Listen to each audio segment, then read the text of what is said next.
찬미예수님 자비의 사도들입니다. 이번에는 성토요일의 성모님이라는 책을 함께 읽어볼게요. 이 책을 통해서 성토요일의 의미가 무엇인가, 그 다음에 성토요일, 즉 첫 토요일마다 우리가 성모신신 미사를 하는데 왜 성모신신 미사를 하는 것인가에 대해서 짤막한 해결 또는 답안을 주세요. 이 책을 읽기 전에 우리가 좀 알아야 할 부분이 있습니다.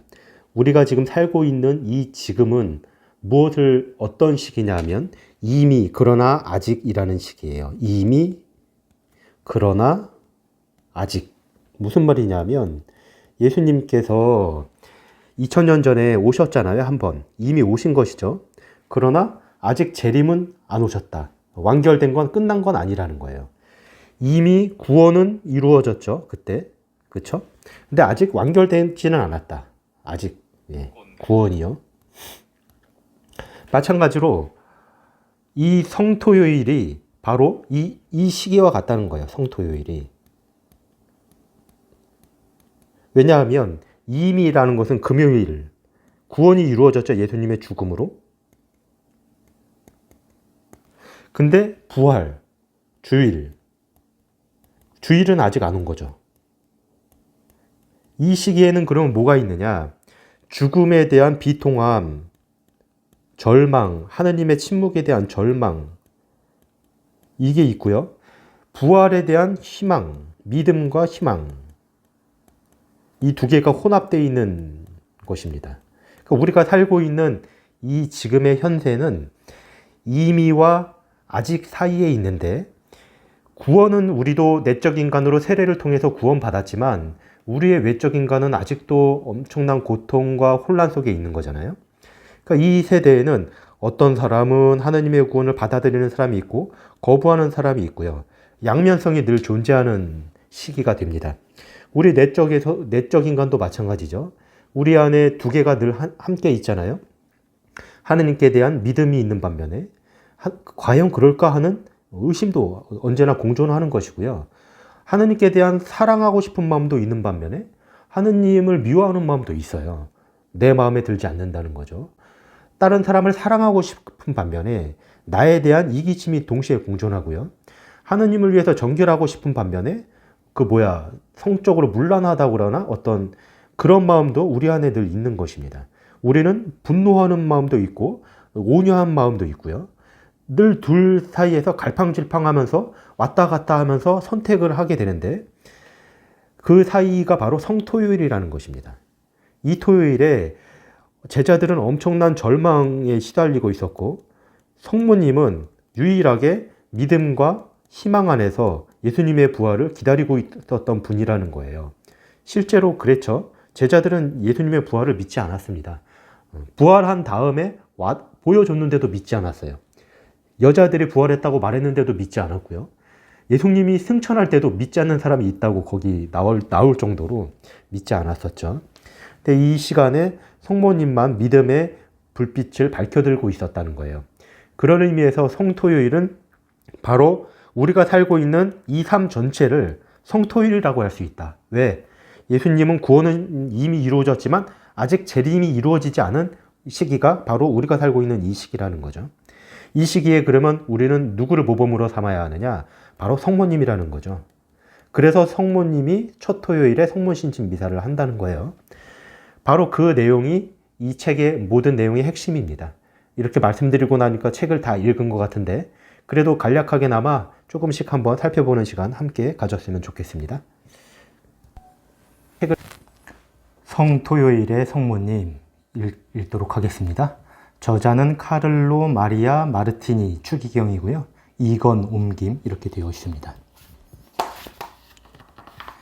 우리 그리스도인에게 우리 신앙의 중심, 그 핵심에 자리하고 있는 것은 바로 성토요일이라는 것입니다.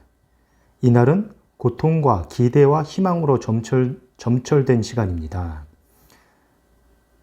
즉 예수님의 죽음이라는 처절한 고통을 아직 마음에 담아둔 상태, 자신의 꿈이 모두 끝장난 것으로 생각하는 어떤 절망의 상태, 비통하게 눈물을 쏟던 날. 그러나 성모님의 성토요일이기도 한데 마리아는 비탄 속에서도 신앙의 힘으로 성토요일을 지냈다는 것입니다. 이 안식일, 즉 토요일에 제자들은 하느님의 침묵과 겉보기에 마치 패배처럼 보이는 예수 그리스도의 죽음에서 엄청난 중압감을 느끼는데, 그러나 바로 이 성토요일에 마리아는 하느님의 약속에 대한 굳은 확신과 어떤 희망을 고이 간직한 채 기다림 속에서 밤을 새웠다고 저자는 말합니다. 그래서 이 책은 세 부분으로 구성될 것이다. 첫째, 격심한 고통을 일으키고 있는 제자들의 관점. 둘째, 예수님의 어머니 마리아의 관점. 셋째, 우리의 신앙은 어떻게 해야 될 것인가. 이렇게 간다는 거예요. 그러면 첫 번째, 제자들의 관점이 나오겠죠. 제자들은 혼란스러웠고 격심한 동요가 있었다. 자신들의 주님이시요 스승이신 분께서 죽임을 당하셨고 회개하라는 그분의 어떤 부드러운 호소는 철저하게 무시됐고, 누가 보더라도 당시 하느님께서는 침묵을 지키고 계신 채 아무 말씀도 하지 않으셨을 뿐더러 이 하느님의 침묵이 우리 신앙의 걸림돌이 될 때가 많은 것 같습니다. 그렇죠? 저도 마찬가지로 이런 말씀을 드린 적이, 원망의 말씀, 어떤 이해가 안 된다는 말씀 드린 적 많이 있거든요. 뭐 비근한 예로 2차 세계대전이나 그럴 때 그 인권이라는 것이 아예 없는 그곳에서 죽어가는 사람들이 있었는데, 그때도 하나님은 침묵을 지키고 계신 것처럼 보였잖아요. 지금도 우리의 많은 부조리와 어떤 불합리함, 악들이 판치는 모습, 나도 마찬가지로 내 안에 악이 있지만 그런 모습 안에서 하느님은 도대체 어떤 식으로 그러면은 우리 안에 함께 하신다는 것인가, 이런 의문을 갖는 것이 어떻게 보면 또 당연한 것 같고요. 그렇다면 왜 굳이 성토요일을 굳이 강조하는 것일까, 이렇게 나오는데, 이 성토요일은 이미와 아직 사이에 있다는 것입니다. 우리는 이미 믿음과 희망 안에서 구원받았고 세례를 통해 이미 내적 인간으로 예수님과 함께 일으켜졌지만 그러나 우리의 외적인 상태는 여전히 고통과 질병과 퇴락의 굴레 속에 속박당한 채 남아 있습니다. 즉 아직 완결된 게 아니라는 뜻이죠. 이 이미와 아직의 사이에는 주님의 부활하셨음을 알리는 기쁜 소식이 어떤 사람은 받아들이고 어떤 사람은 거부되고, 불신과 믿음이 공존하고 그분의 부활의 증거는 아직 베일에 가려져 있고, 따라서 우리는 이 믿음과 이미와 아직 사이에 믿음과 희망 속에 머물러 있는 시기라는 것입니다. 아직 최종적이고 결정적인 승리를 거둔 것은 아닙니다. 주님의 재림은 오직 시간의 끝에서야 이루어질 것이기 때문입니다. 아직 오지 않았어요, 주님께서. 제자들은 하느님의 패배처럼 보이는 이런 상황들 앞에서 자주 상실감에 접근하였습니다. 이런 의미에서 현대를 사는 우리도 성토요일의 그 시간들을 끊임없이 살고 있다고 할 수 있을 것입니다. 그죠? 우리 삶이 바로 성토요일이라고 저자는 말합니다. 자, 그럼 이 시대에 이 마리아의 성토요일은 어떠셨는가 이제 읽어볼까요? 마리아는, 이 저자가 특히 얘기하는 것은 믿음과 희망을 간직했는데 어떤 방식을 통해서였냐? 마리아 삶 안에서 과거를 돌아봤다고 얘기합니다. 과거 안에서 하느님께서 역사를 이루신, 내 삶 안에서 이루셨던 그 역사들을 되돌아보면서 미래에 대한 믿음과 희망을 간직했다고 해요. 그럴듯한 게 예수님의 탄생 예고를 듣는 것이 성모님 뿐이잖아요. 가브리엘 천사가 당신은 아이를 임신할 것이고 하느님의 아들이라고 불릴 것이다. 그때부터 예수님 봉헌 때 예언자 시메온이 하는 어떤 예언이 있잖아요. 당신의 마음은 예리한 칼에 찔리듯 아플 것이고 이 아이가 반대받는 표적이 될 것이고, 이런 예언도 들었고, 아이가 태어났을 때 목동들의 방문을 받은 것도 성모님과 요셉, 꿈에 어디 가라고 지시를 받는 것도 마찬가지고, 이집트로 가라, 다시 돌아와라, 이런 지시들을 받잖아요. 그 다음에 동방박사의 방문을 받은 것도 어머니와 함께 있는 아기를 보고 경배했다. 그러니까 성모님이 거기 계셨고, 예수님의 유년 시절 함께 있었고, 30대까지 함께 있었고, 함께 다니시면서 그 모든 것을 마음속에 감직해서 곰곰이 되새기면서 믿음의 어떤 선구자가 됐다는 것이죠. 완전히 믿을 수 있었다는 거예요. 그래서 예수님께서 부활에 대해서 얘기했을 때 죽으시고 부활해야 된다는 걸 제자들은 아무도 그걸 못 알아들었잖아요. 성경에도 보면. 하지만 성모님은 분명히 알아들었다는 것입니다. 그것이 무엇을 의미하는 것인지. 여기 내용이 다 그런 내용이에요. 겉보기에 당신의 아들 예수님께서 패배하신 것처럼 보이던 그 순간에 믿음의 어두운 밤을 믿으라고 하느님께서 침묵을 지키시고 겉보기에는 패배처럼 보이는 그 순간에도 여전히 하느님을 사랑하라고 가르치고 있다는 것입니다. 그렇죠? 당신 아들이 완전히 절망 속에서도 희망을 간직할 수 있었다는 거예요. 믿음과. 여기에 필요한 것이 너희는 인내로서 생명을 얻어라. 즉 인내가 필요한 시기다. 이 시기는.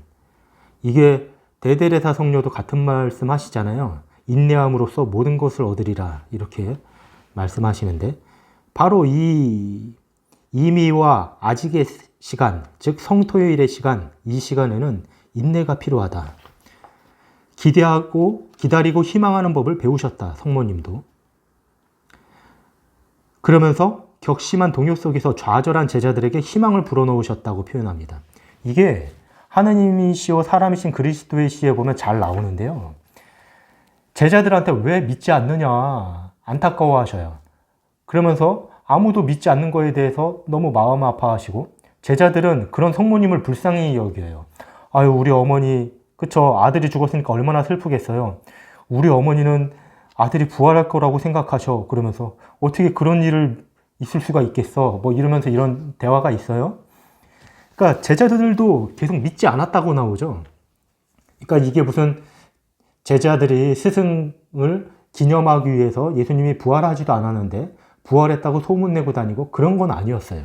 왜냐하면 제자들이 계속 안 믿었다고 나오거든요. 희망이 없어도 희망하는 것. 이것이 바로 이 성토요일에 성모님이 했다는 것입니다. 당신은 성토요일에 평화롭게 인내하셨고 많은 사람들이 영원한 삶과 심지어 주님의 재림조차도 더 이상 희망하지 못하도록 유혹을 받을 때조차 우리가 이 역사의 안식일 속에 머물러 있음을 인내와 끈기로서 흔들림 없이 지켜보라고 가르치십니다. 우리가 인내와 끈기가 필요하다고 말씀하시는 것이요. 이따금 우리는 하느님에게서 그리고 사람들에게서 우리가 버림받았다고 느끼곤 합니다. 이 성토요일에는 그렇게 느낄 수 있다. 충분히. 성모님도 아무도 없었잖아요. 자기 함께 믿어주는 사람이. 하느님의 영광이 무엇인지를 그분의 영광이 이미 지나간 뒤에야 겨우 그 뒷모습만 볼 수 있었다. 이렇게 말합니다. 저자는. 그러니까 그 당시에는 우리가 모를지라도 지나고 나서 보면 하느님의 뒷모습을 알 수 있다. 이렇게 얘기합니다. 그 당시에는 모를지라도 말이에요. 성토요일에 당신은 죽음보다도 더 강한 믿음으로 굳건해지고 일체 자포자기를 이겨내는 사랑으로 우리를 위해 굳건하게 계신다. 이렇게 성모님이 그런 존재라는 것이에요. 그러면서 마지막 우리는 그러면 어떻게 할 것인가에 대해서 나오는데 우리는 순례자라는 것이죠. 이미와 아직 사이에 살고 있는 순례자 이렇게 표현합니다. 여기에 대해서는 읽지 않을게요. 별로 재미가 없어요. 이거는 우리가 묵상해 볼 만한 것 같아요. 우리 삶에서 어떻게 그러면 우리 신앙과 교회는 그러면 어떻게 해야 될 것인가에 대해서는 따로 묵상하는 것도 좋을 것 같습니다. 성토요일의 의미는 무엇인가? 왜 성토요일에 성모신신 미사를 하는 것인가? 더 잘 알 수 있게 된 시간이었기를 바랍니다.